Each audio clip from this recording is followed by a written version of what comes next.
Alors je suppose que depuis le temps que tu fais des dérivés, il y a quelque chose que tu sais et que tu manipules avec aisance, c'est que la dérivée de la fonction logarithme népérien de x, donc la dérivée de la fonction ln, eh bien c'est 1 sur x, c'est la fonction inverse. Donc ça c'est une relation classique que tu as déjà utilisée plusieurs fois.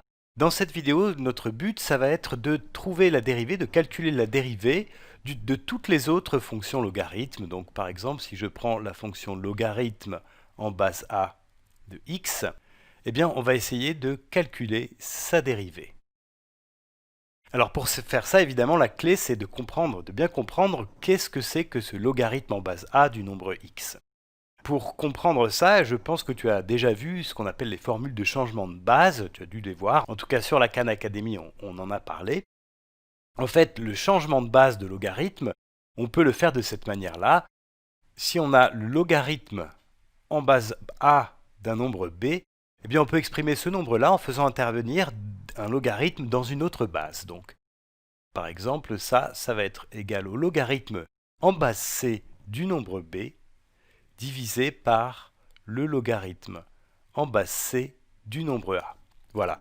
Cette formule-là est très pratique. Tu seras amené à t'en servir puisque en fait, tu peux être amené à calculer des logarithmes dans des bases très différentes. Et en général, les calculatrices n'ont que deux touches pour calculer des logarithmes. On peut calculer directement le logarithme, celui-ci, log, qui est en fait le logarithme en base 10.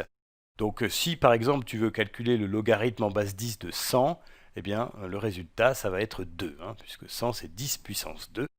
Et puis la deuxième touche, c'est la touche ln, qui est le logarithme naturel, logarithme népérien. Et en fait, ça, c'est le logarithme en base e.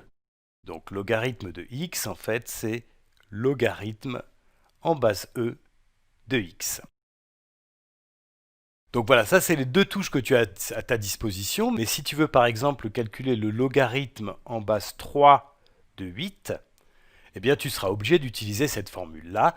Logarithme en base 3 de 8, c'est par exemple le logarithme en base 10 de 8 divisé par le logarithme en base 10 de 3.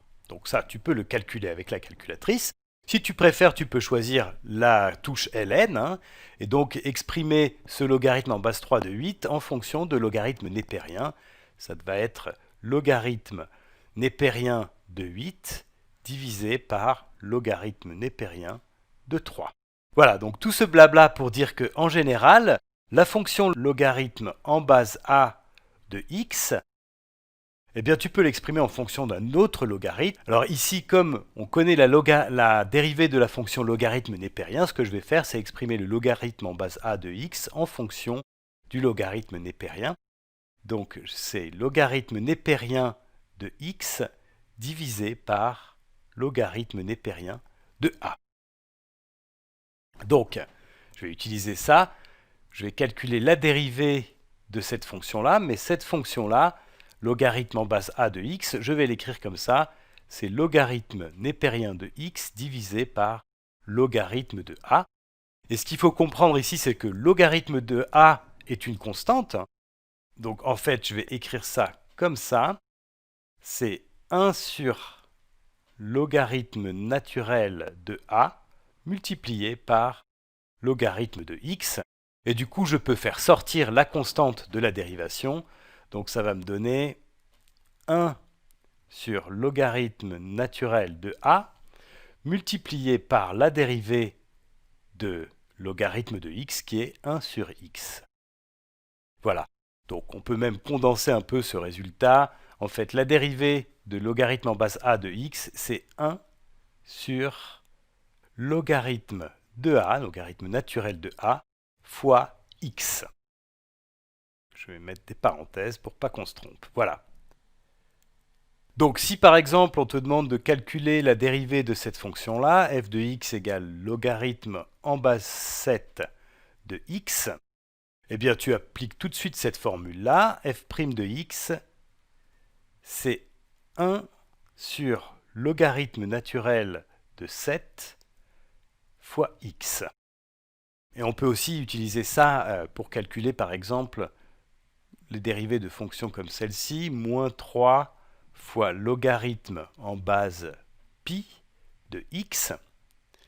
Alors là, la différence, c'est que j'ai une constante, hein, j'ai multiplié par une constante, donc il va falloir que j'en tienne compte quand je dérive. G' de x, c'est égal à moins 3 fois la dérivée de logarithme en base pi de x, qui est égal à 1 sur logarithme naturel de pi